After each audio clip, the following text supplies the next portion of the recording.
A very good day to you. I'm Hank Gross, MidHudsonNews.com. It's Friday, June 4th. The State Department of Transportation and its consultants continue to work on studying the possible addition of a third lane of traffic on Route 17 from Harriman to Monticello.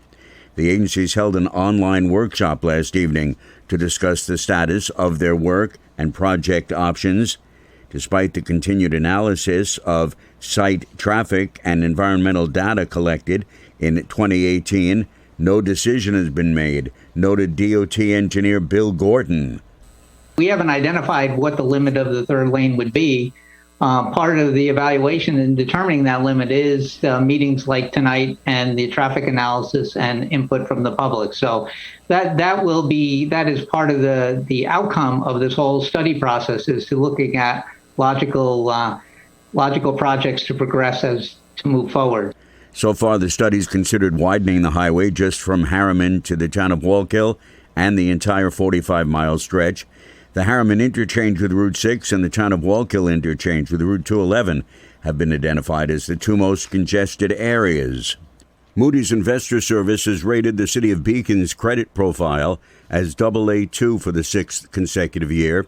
That rating is the third highest long-term credit rating that Moody's assigns to fixed income securities like bonds that are high quality with very low credit risk. Mayor Lee Kuriakou attributed the positive credit profile to the city's professional financial management and conservative budgeting, which have fostered a robust and stable fiscal position for city government. They did say that we had a lot of debt, and we do, because we've decided that, we've got to catch up on all our infrastructure, and we've been investing in water and sewer and other, roads and other things, and we're going to be doing some more.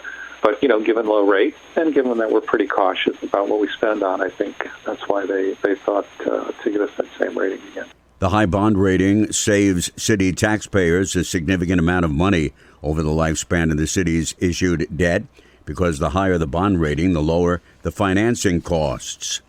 An Orange County grand jury has indicted 17 people on drug trafficking charges following investigations by police agencies, the Orange County Sheriff's Office and District Attorney's offices. The crimes involve cocaine, heroin, fentanyl, and prescription medications. In one case, a woman died from a drug overdose. 11 of the defendants were arrested and charged with drug sales and possession for selling narcotics, including cocaine, heroin, and fentanyl, to undercover police officers.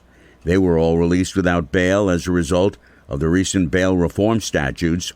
The DA's office and Orange County Drug Task Force are seeking the public's assistance in locating 5 people who are wanted on arrest warrants for drug possession and sales. One defendant, 26-year-old Rashawn Williams of Newburgh, is wanted on 3 counts of drug sale and criminal possession of drugs. On April 10th, a suspected fatal overdose occurred in the village of Monroe. Village police found a man and woman who were both unconscious. They were administered Narcan. The man was revived, but the woman did not and later died. It's alleged that Williams sold the drugs to the man in the city of Newburgh and that the man shared them with the woman in Monroe. Williams is also wanted on a felony complaint for selling cocaine and fentanyl on April 16th, days after he sold the fatal overdose. 8 people, including a major drug dealer, have been arrested, and a large amount of drugs were recovered in Sullivan County.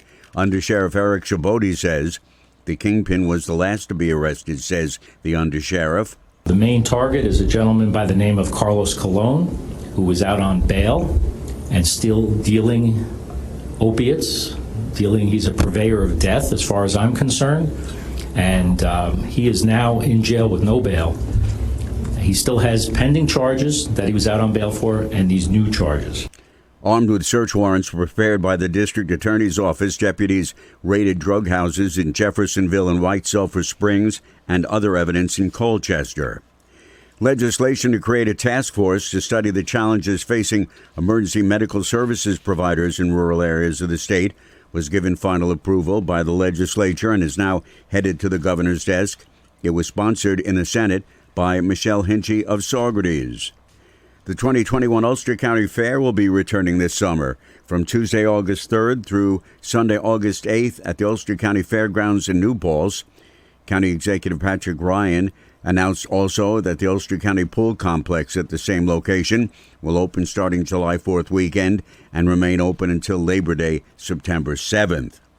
I'm Hank Gross, MidHudsonNews.com.